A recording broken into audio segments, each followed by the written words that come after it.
Salam sejahtera Malaysia, terima kasih kerana menonton video-video dalam channel ini.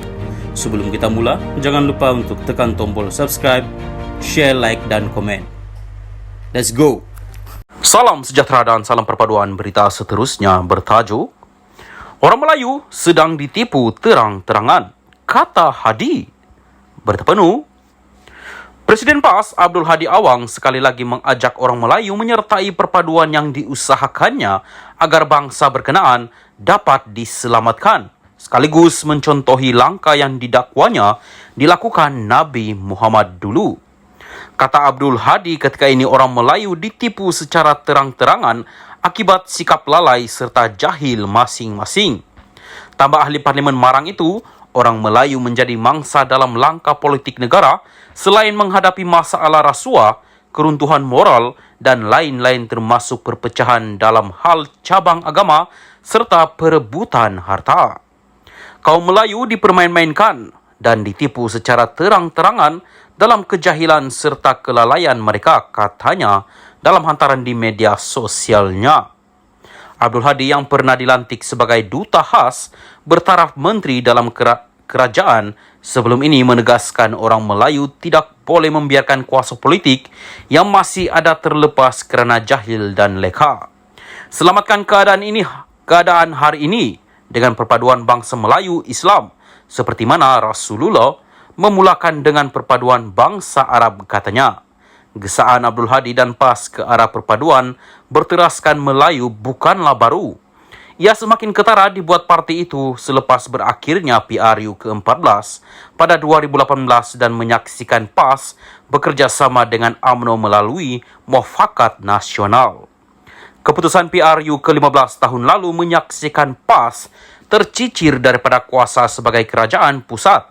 Sebagai pembangkang, Abdul Hadi antara pemimpin utama seteru kerajaan yang awal membayangkan bakal berlaku perubahan kerajaan di luar pilihan raya sekali lagi.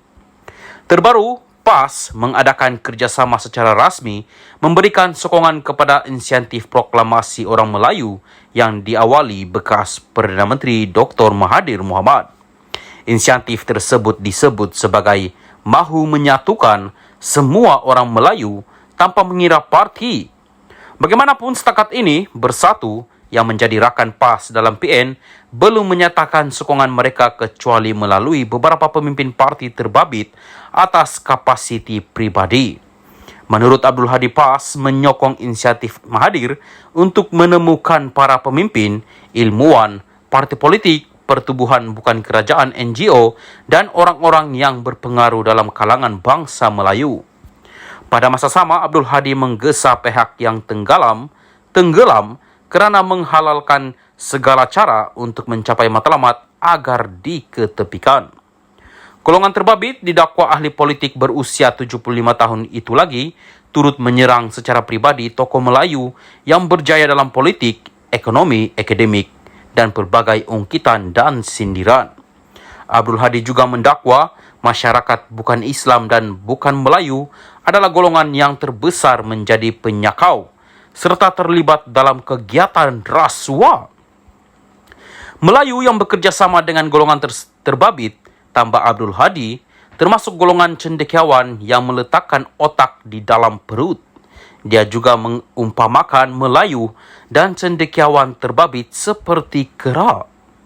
Pada masa yang sama, mereka itu bersekongkol dengan kalangan yang nyata bukan Islam dan bukan Melayu yang paling besar dan banyak penyakaunya. Paling ramai yang kaya-kaya menjadi penyumbang dan penerima rasuah. Bahkan, turut bersamanya kalangan yang ekstrim politiknya terhadap Islam dan Melayu. Kalangan media yang membawa suara syaitan yang menggoda orang Melayu dan kalangan ilmuwan yang otaknya diletak ke dalam perut. Mereka melompat laksana kera yang bergayut di mana pokok yang lebat buahnya termasuk buah beracun dan memabukkan, katanya. Untuk rekod, sebelum ini Abdul Hadi pernah mendakwa kalangan orang bukan Islam dan bukan Melayu adalah golongan yang terlibat dalam kegiatan rasuah, sama ada sebagai pemberi atau penerima. Dakwaan itu dikatakan dibuat berdasarkan kepada kajian peringkat PhD sebuah universiti tempatan.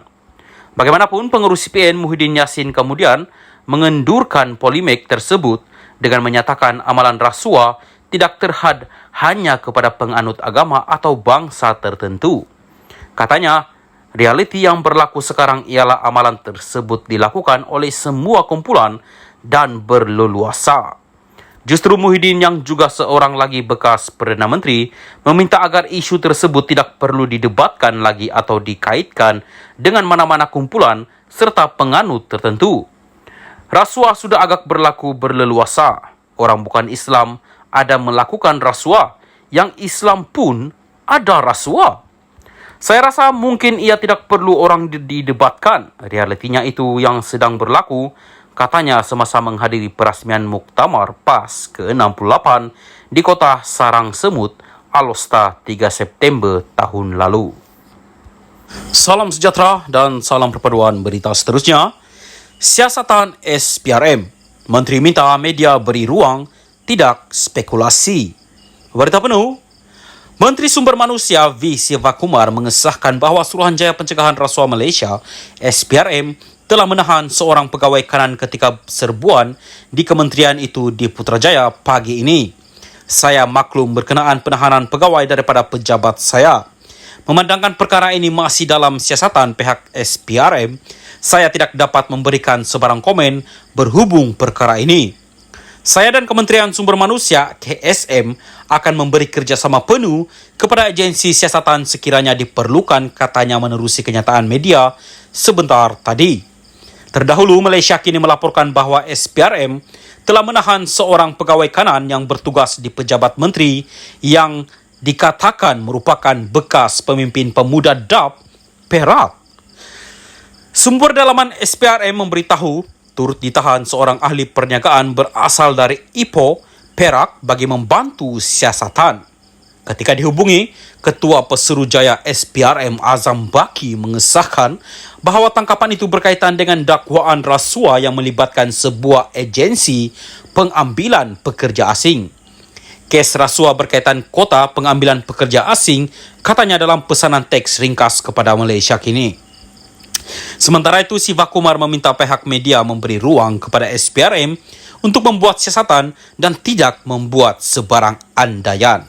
Saya berharap pihak media tidak membuat sebarang andaian atau spekulasi yang boleh menjejaskan mana-mana pihak sehingga agensi siasatan yang berkenaan selesai, katanya lagi. Sekian berita, salam Malaysia Madani.